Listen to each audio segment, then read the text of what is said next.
Assalamualaikum warahmatullahi wabarakatuh. Allahumma lakal hamdu wa ilaikal mustaka wa antal musta'an.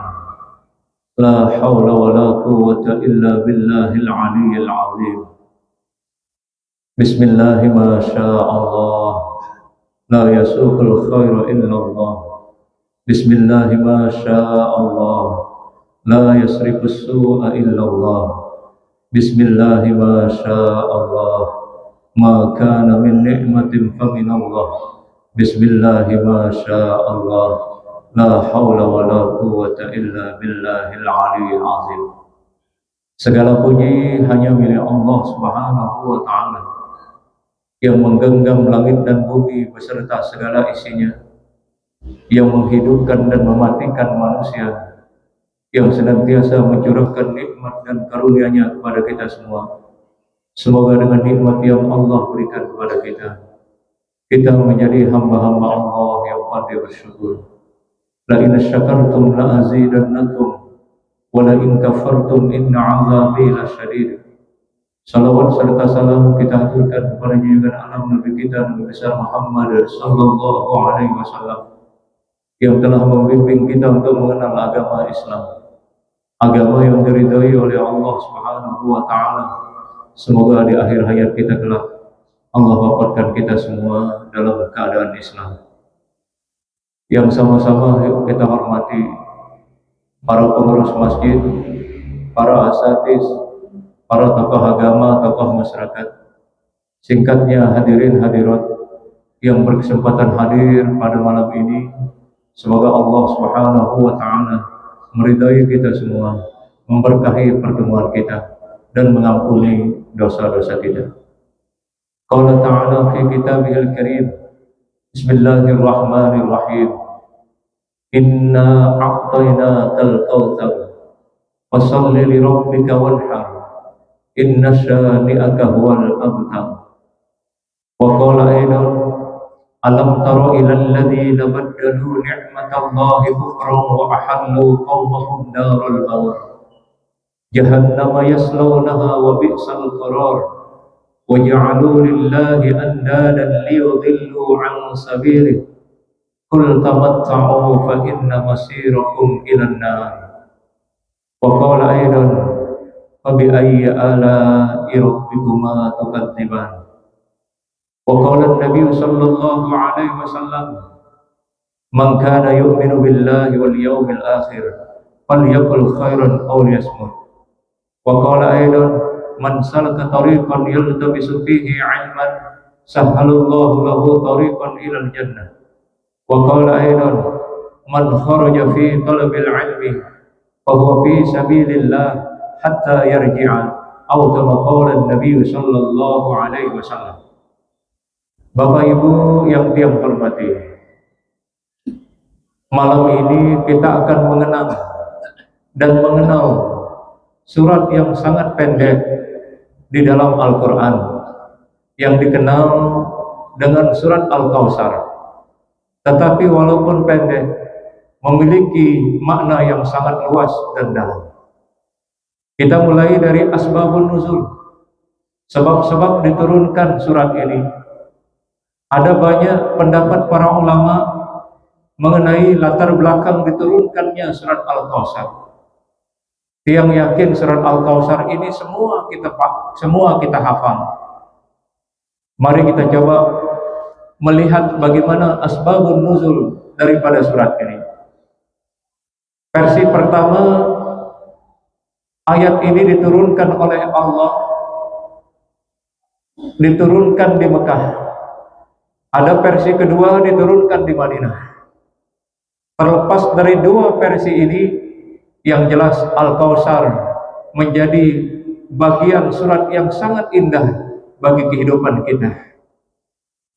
Asbabun nuzul terkait dengan meninggalnya anak Rasulullah SAW yang bernama Ibrahim. Ada juga yang mengatakan anaknya yang meninggal juga adalah Qasim. Beliau memiliki 7 orang anak.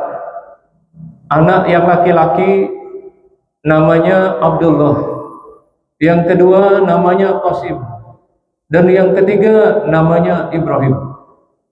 Lalu dari putri-putri beliau ada Ruqayyah, ada Zainab, ada Ummu Kulsum, dan ada Fatimah Zahra. Nah, terkait dengan ayat ini, apa latar belakangnya?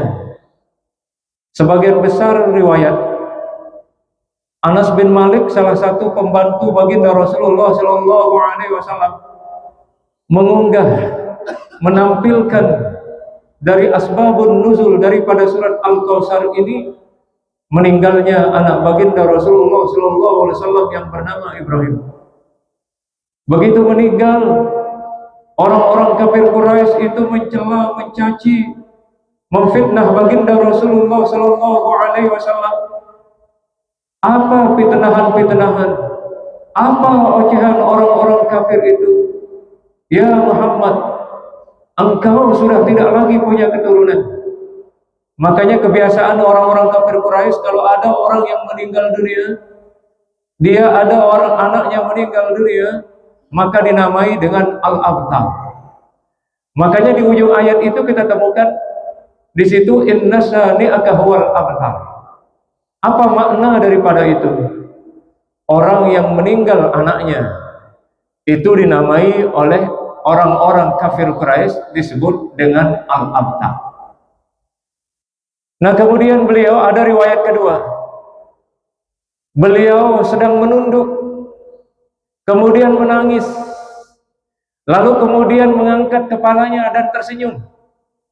Pada saat itu sahabat-sahabat bertanya kepada baginda Rasulullah Shallallahu Alaihi Wasallam, ya Rasulullah, kenapa engkau tadi menunduk, kemudian mengangkat kepalamu, lalu kemudian engkau senyum? Maka Rasulullah Shallallahu Alaihi Wasallam menjawab, Allah mengkaruniakan saya nikmat yang paling besar. Sahabat bertanya, ya Rasulullah, nikmat apakah yang Allah anugerahkan kepada engkau sehingga engkau tersenyum dan tadinya engkau menangis dan merunduk? Allah menurunkan satu surat untuk menghibur saya yang dikenal dengan surat Al-Kautsar. Lalu apa kandungan surat Al-Kautsar sehingga membuat beliau tersenyum? Utsman bin Affan radhiyallahu anhu, salah satu sahabat beliau. Dari 4 sahabat, ada Abu Bakar Siddiq radhiyallahu anhu, kemudian ada Umar bin Khattab, ada Utsman bin Affan radhiyallahu anhu, kemudian ada Ali bin Abi Thalib radhiyallahu anhu. Kata Sayyidina Utsman bin Affan radhiyallahu anhu, di antara nikmat-nikmat terbesar yang Allah hadirkan pada baginda Rasulullah sallallahu alaihi wasallam ada pada ayat ini. Mari kita simak penjelasan para ulama mengenai surat yang pendek ini. Yang pertama, kita artikan secara letterlek, secara bahasa, secara semantik. Inna a'tainakal kautsar. Sungguhnya wahai Muhammad, Allah telah memberikan kau nikmat yang banyak. Ayat ini langsung dihitop kepada baginda Rasulullah sallallahu alaihi wasallam sebagai bentuk hiburan, menghibur beliau karena tadi meninggal anaknya yang bernama Ibrahim. Ada juga mengatakan Qasim. Inna a'tainakal kautsar fasalli li rabbika wanhar. Salatlah karena Tuhanmu dan berkorbanlah. Inna syani'aka huwal abtar. Siapa yang membencimu, dia bakal terputus. Mari kita simak ulasan para ulama mengenai Al-Kautsar. Ada 5 makna kalimat daripada Al-Kautsar menurut penafsiran para ulama dan sahabat baginda Rasulullah SAW. Yang pertama, Al-Kautsar itu maknanya nikmat iman. Lalu yang kedua, Al-Kautsar itu maknanya nikmat Islam. Lalu yang ketiga, Al-Kautsar itu adalah nikmat dihadirkan baginda Rasulullah SAW sebagai rahmat bagi seluruh alam semesta. Itulah yang dijunjung tinggi oleh Allah di dalam Al-Quran surat Al-Anbiya. kepada baginda Rasulullah sallallahu alaihi wasallam, "Wa ma arsalnaka illa rahmatan lil alamin." Tidaklah Allah Subhanahu wa taala mengutus baginda Rasulullah sallallahu alaihi wasallam melainkan menjadi rahmat bagi seluruh alam semesta ini. Lalu apa nikmat yang keempat? Nikmat yang keempat adalah diturunkannya Al-Quran yang menjadi petunjuk bagi semua orang beriman, sekaligus menjadi obat dan menjadi rahmat. Wa nunazzilu minal Qur'ani ma huwa syifaa'un wa rahmatul lil mu'minin. Kemudian yang terakhir, yang kelima adalah nikmat telaga Al-Kautsar.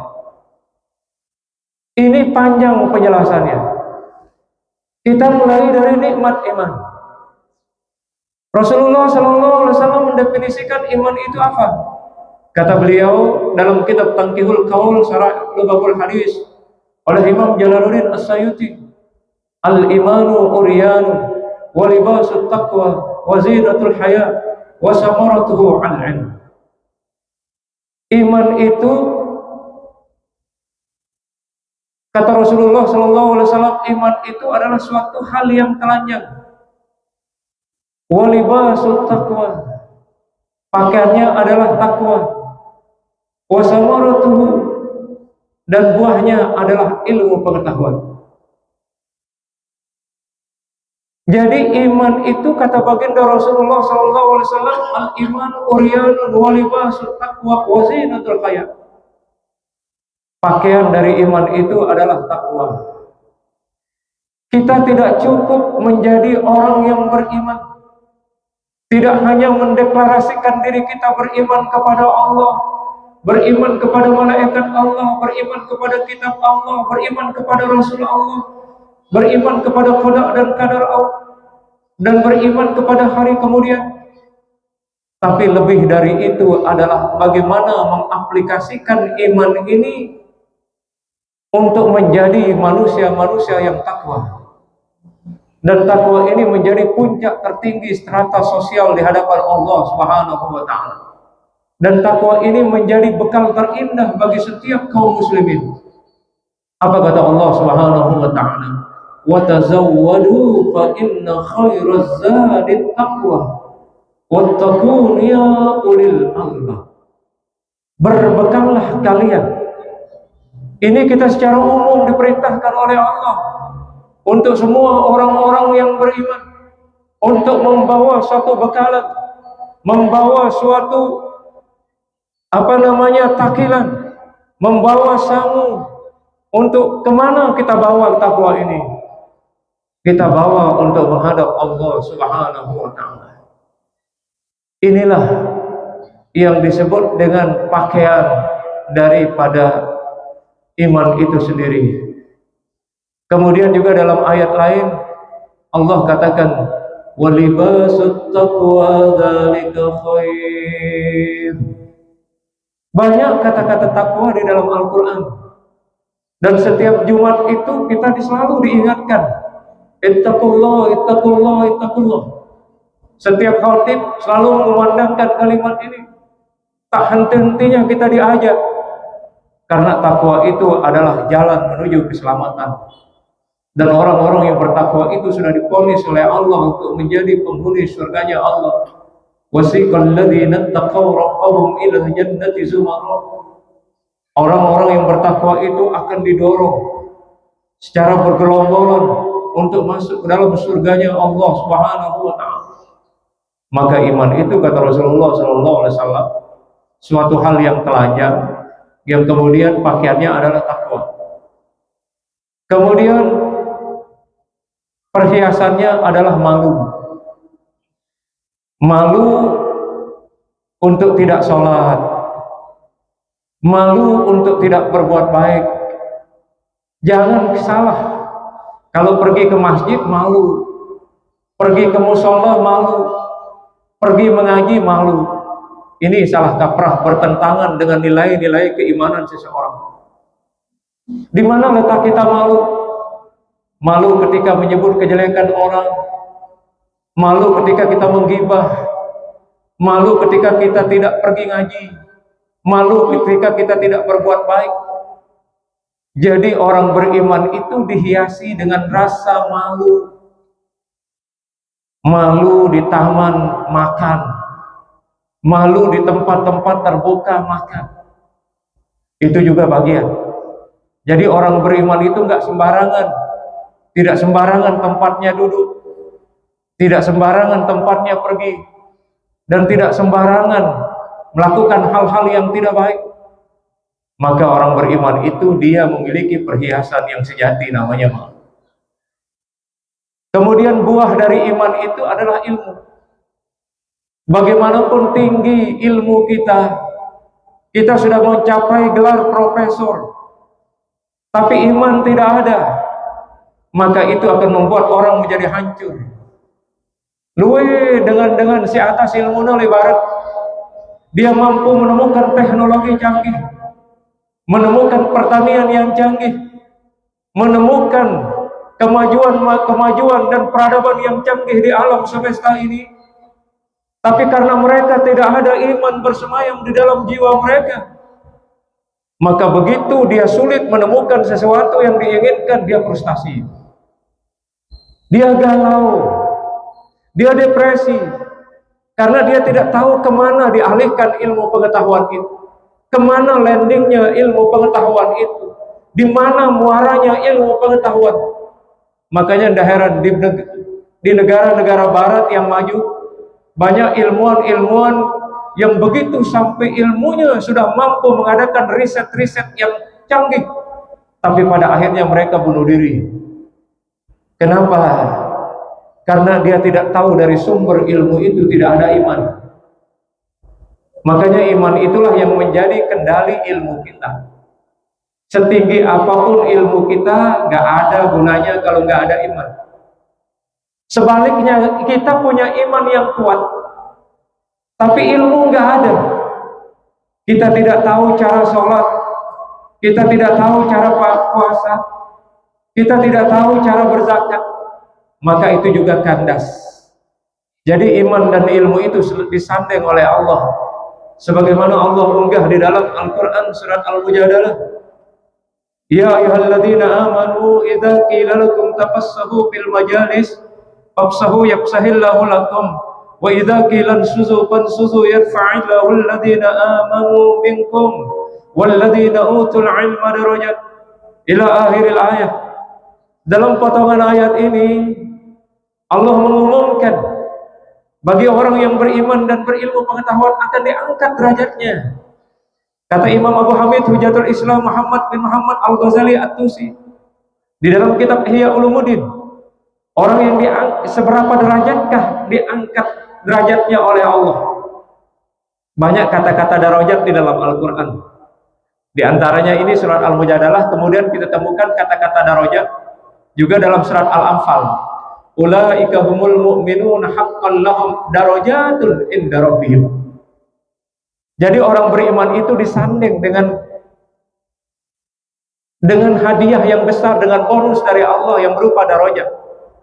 Kata Imam Ghazali, satu derajat itu sama tingginya dengan langit ketujuh, dan sama dalamnya dengan bumi yang paling bawah.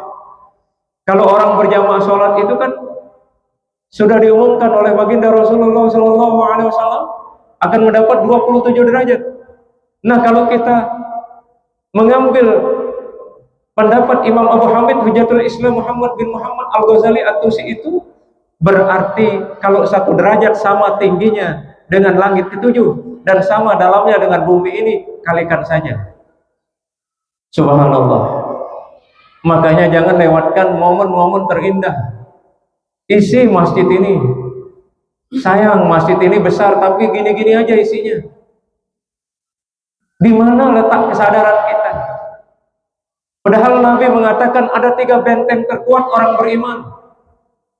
Yang pertama adalah masjid, yang kedua adalah zikir, dan yang ketiga adalah baca Al-Quran. Dan kita di Lombok ini memiliki 3 pengakuan besar dari ulama-ulama. Yang pertama disebut dengan Pulau 1000 Masjid. Lebih dari 1000 masjid kita. Di Lombok Timur ini kurang lebih 1600-an masjid. belum terhitung musola-musola. Tetapi sayang, kemana orang-orangnya? Padahal menjadi benteng terkuat di alam semesta ini adalah masjid. Dan tanda-tanda orang beriman itu selalu cinta masjid. Mari kita buka ayatnya. Innama ya'muru masajidallah man amana billahi wal yawmil akhir. Orang-orang yang memakmurkan masjid itu tidak lain dan tidak bukan adalah mereka yang beriman kepada Allah dan hari kemudian. Jadi pelunggu yang hadir di tempat ini orang-orang pilihan. Jadi dipilih, digetarkan jiwanya oleh Allah. Mana buktinya pelunggu digetarkan jiwanya? Tanda-tanda orang beriman itu. Innamal mu'minuna alladzina idza dzukirallahu wajilat qulubuhum wa idza tuliyat alaihim ayatuhu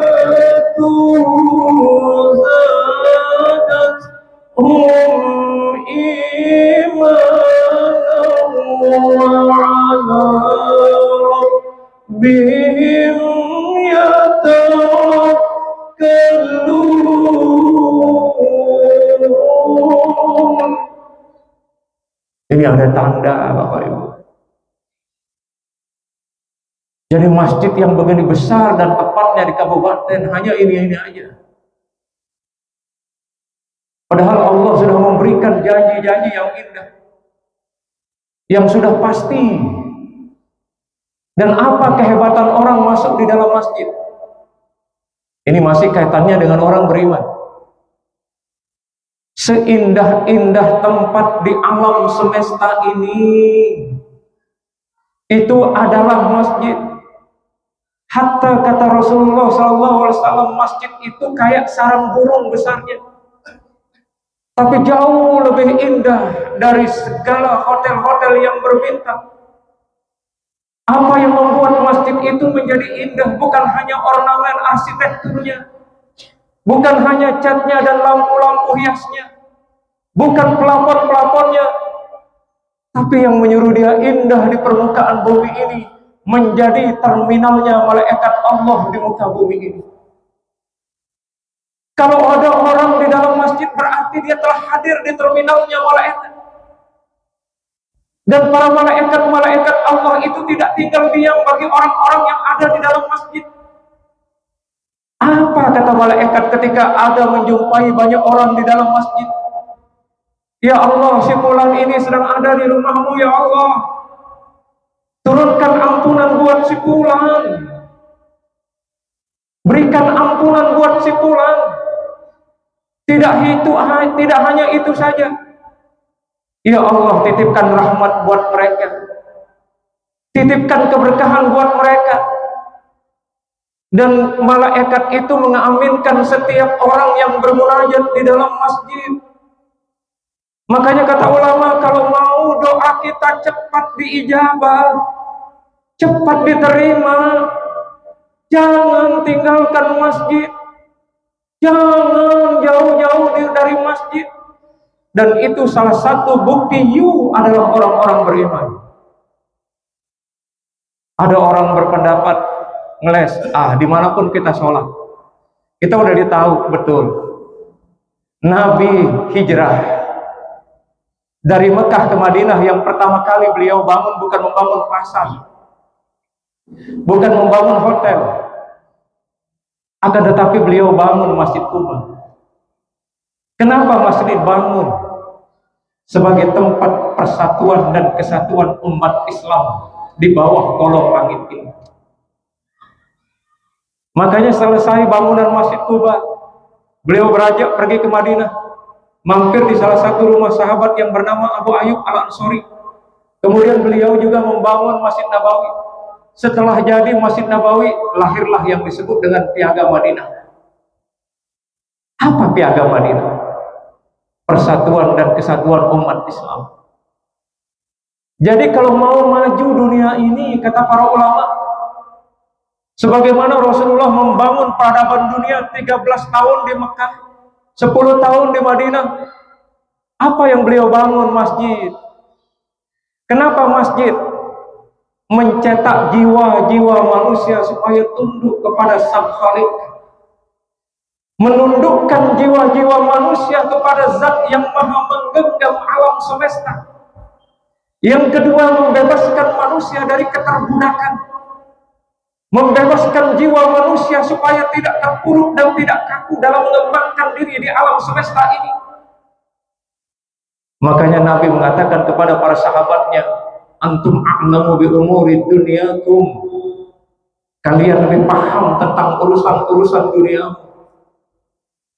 Jadi siapapun masuk masjid akan selalu aman di dalam masjid itu.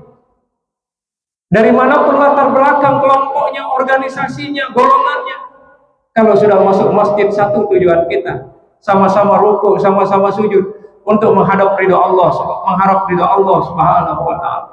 Dan itulah sejatinya orang-orang yang beriman itu. Nah, makanya Al-Kautsar itu adalah salah satu nikmat iman, nikmat yang besar yang menggerakkan manusia menuju jalan Allah, yang menggerakkan manusia untuk berbuat baik, yang menggerakkan manusia untuk meraih petunjuk-petunjuk Allah. Karena tanpa iman kita hidup sia-sia di permukaan bumi ini.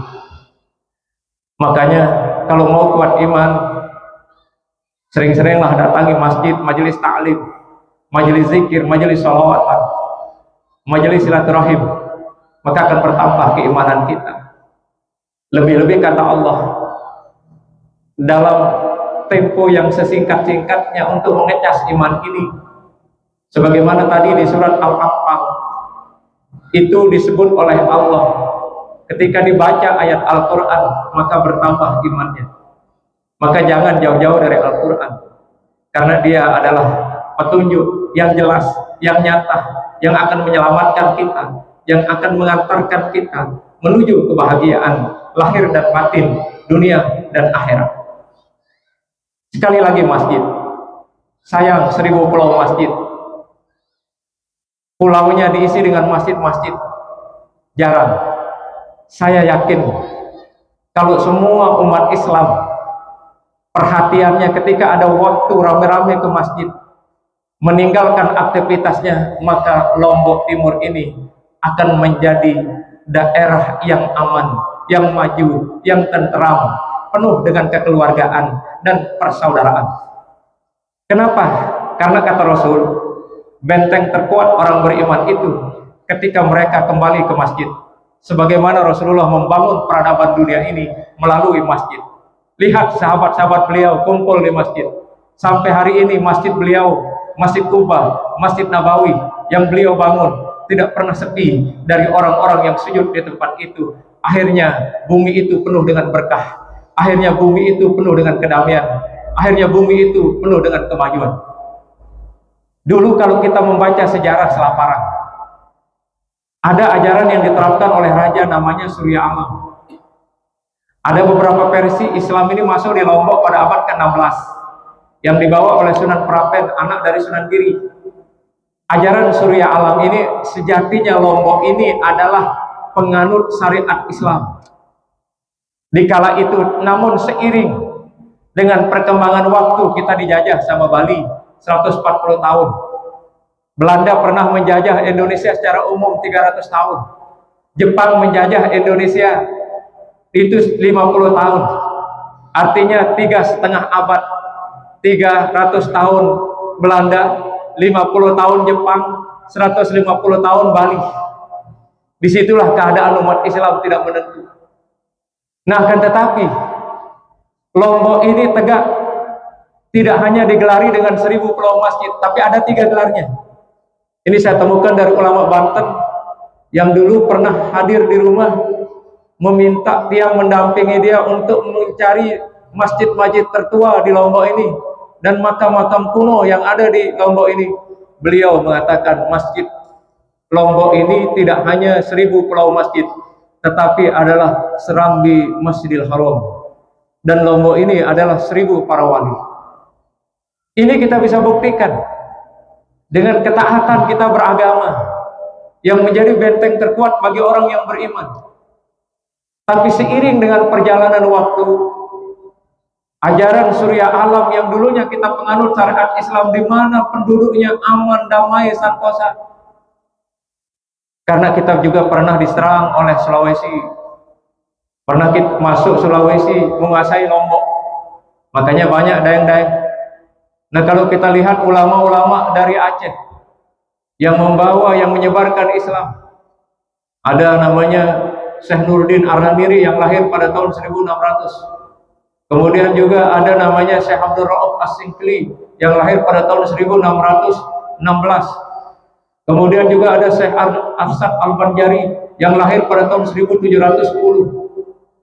Kemudian lahir ulama-ulama di Jawa yang membentuk Muhammadiyah. Kemudian ada juga yang lahir NU, Hadratus Syekh tahun 1871, Hadratus Syekh Hasyim Asy'ari.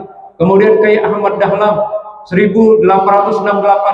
Kita di Lombok, Tuan Guru Umar lahir pada tahun 1784. Kemudian anaknya beliau Tuan Guru Badar lahir pada tahun 1855. Kemudian lahir muridnya di Lombok Tengah Tuan Guru Lopan lahir pada tahun 1819. Banyak ulama-ulama kita. Ada Maulana Syekh yang lahir pada tahun 1908. Kemudian ada Tuan Guru Mahsun yang lahir pada tahun 1907. Kiprah ulama-ulama di sini itu mengajak umat Islam Lombok ini, dan sekaligus ulama-ulama yang datang dari luar Lombok. Bagaimana masjid-masjid dibangun? Contoh, Tuan Guru Umar, dia bangun Masjid Pelayu sampai hari ini, namanya Al-Umari. Di Pancor yang dibangun oleh Tuan Guru Badar, yang lahir pada tahun 1855, diteruskan oleh Syekh Zainuddin Abdul Majid. Dan banyak ulama-ulama, ada Tuan Guru Syarafuddin. Di Kelayu juga tidak hanya Tuan Guru Umar, ada Tuan Guru Abdullah, ada Tuan Guru Usman, saudaranya Tuan Guru Umar Kelayu. Dan mereka bangun masjid itu untuk mempersatukan umat Islam, dan supaya umat Islam itu damai kehidupannya di alam semesta. Kalau kita sudah keluar dari masjid, insya Allah kita akan membawa berkah pulang ke rumah kita. Saudara-saudara kita, anak istri kita di rumah dapat berkah. Andaikan 1,4 juta jiwa rakyat Lombok Timur, katakanlah 1.300.000. Nah, yang itu terus hadir di masjid, dari pemimpin sampai rakyat masuk ke masjid, maka saksikan, dimanapun kita berada, letakkan sepeda motor di jalan, di kebun, akan selalu aman dan damai. Dimana pelungkuh akan meletakkan barang akan damai. Kenapa?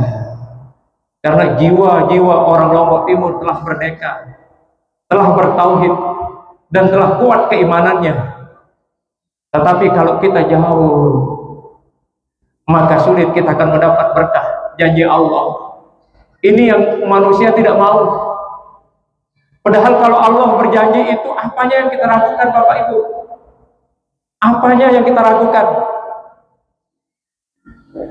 Sampai begitu hebat penghargaan pelungguh diberikan oleh Allah, tapi sayang, kita setengah hati. Ah, benarkah? Ya, karena iman kita dangkal. Padahal Allah sudah mengumumkan janjinya di surat Al-Anfal. Apa janjinya? Ulaika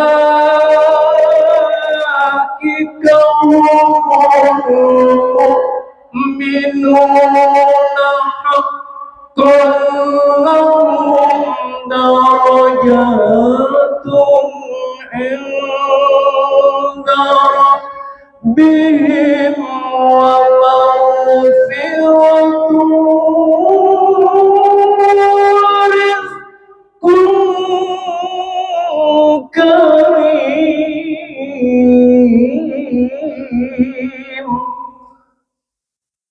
Dia meleki janji Allah Ta'ala sing nilalu hebat. Dengan si beriman itu terjustifikasi si Allah Ta'ala benar keimananmu setelah melalui 5 syarat. Pertama zikir, baca Quran, kemudian tawakal, jangan lupa sholat, dan terakhir sedekah. Aman, udah hidup kita dunia akhirat. Allah berikan bonus, ulaika humul mu'minuna haqqan. Allah membenarkan keimanan kita dalam ayat ini. Tidak hanya sekedar menstempel keimanan kita yang benar, tapi apa? Lahum darajatun inda rabbihim. Mereka dianugerahi oleh Allah derajat-derajat yang tinggi. Wa maghfiratun, dan pelungguh mendapatkan ampunan. Dan tidak hanya warizqum karim, rezeki yang mulia. Ada 4 rezeki dalam Quran si terjanji ida. Dengan si komitmen, dengan keimanannya. Si pertama ara-arana rezeki maklum. Si kedua ara-arana rezeki min haitsu la yahtasib. Surat At-Talaq ayat 3. Wa may yattaqillaha yaj'al lahu makhraja wa yarzuqhu min haitsu la yahtasib. Kemudian ada rizqun karim, surat Al-Anfal yang tadi, ulaika umul mu'minuna haqqan lahum darajatun 'inda rabbihim wa maghfiratun wa rizqun karim. Kemudian ada yang keempat, rizqun bighairi hisab, ini puncak tertinggi di surat Al-Imran. Inu hadiah yang nida si tekun le masjid, si tekun mempertahankan keimanan, si tekun gawe kebagusan. Kenapa? Karena di situ ada kan wa ala rabbihim yatawakkalun alladzina yuqimunas shalah. Alladzina yuqimunas shalah. Ini janji Allah yang tadi. Dan Allah juga tidak hanya sampai di situ akan menggiring rezekinya, tapi ada level tertinggi di atas rizqun min haitsu la yahtasib. Ada level tertinggi di atas rizqun karim. Dia adalah rizqun bi ghairi hisab. Apa jawaban Allah? Wa tarzuqu man tasha'u bi ghairi hisab.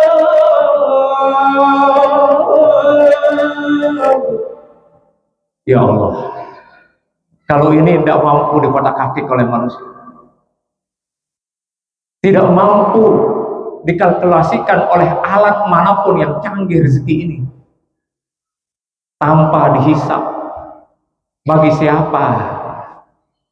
Orang yang selalu hatinya berzikir, lisannya berzikir. Yang kedua, mereka orang yang selalu membasahi lisannya dengan bacaan Al-Quran.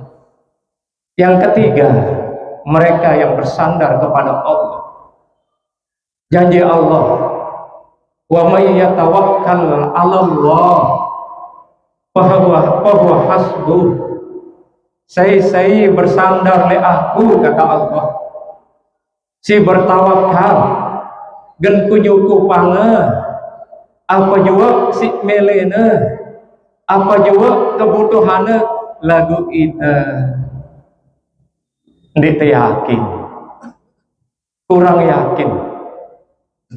Hanya manusia mengandalkan, oh pikiran saya, oh tenaga saya, oh dari mana semua itu kalau bukan dari Allah? Bukankah dari setiap jengkal langkah pelunggu itu adalah Allah yang gerakkan? Dan rezeki yang tersebar di alam semesta ini, kata Allah, wa ma min dabbatin fil ardi illa 'ala Allahi rizquha. Tidak ada satu binatang melata di muka bumi ini melainkan rezekinya telah diletakkan oleh Allah. Coba kita bawa rezeki enggak ketika kita keluar dari perut ibu kita? Ada yang bawa sedan enggak? Ada yang bawa pesawat enggak? Amit-amit pesawat, amit-amit sedan. Satu helai kain enggak kita bawa. Namun seiring dengan pertumbuhan dan perkembangan kehidupan manusia, dari situ Allah titipkan rezeki, Allah titipkan karunia. Makanya Allah berikan kesuksesan dengan si sholat. Musyawarah waktu. Sorry, 1 menit. Sudah selesai. Masya Allah. Kenapa tidak diingatkan kita? Baik Bapak Ibu, mohon maaf. Biasa di masjid ada bunyi dia, tit tit tit katanya kan. Ya, udah cukup aja Bapak Ibu. Kunci ketenangan hidup itu ramaikan masjid ini Bapak Ibu. Malu kita sebagai orang Lombok Timur, 1000 pulau masjid. Nah kan bunyi dia berarti udah isa. Terima kasih atas segala perhatian. Mohon maaf atas segala kekurangan. Wa ma taufiqi illa billah. Alaihi tawakkaltu wa ilaihi unib. Wallahu waliyyu taufiq. Mari kita tutup perjumpaan kita dengan sama-sama membaca doa kafaratul majlis. Kata baginda Rasulullah SAW, siapa orang yang selesai mengaji, selesai dalam majlis, membaca doa itu, maka sebelum dia angkat pantatnya, Allah gugurkan dosa-dosanya. Subhanakallahumma wa bihamdika asyhadu an la ilaha illa anta astaghfiruka wa atubu ilaik. Assalamualaikum warahmatullahi wabarakatuh.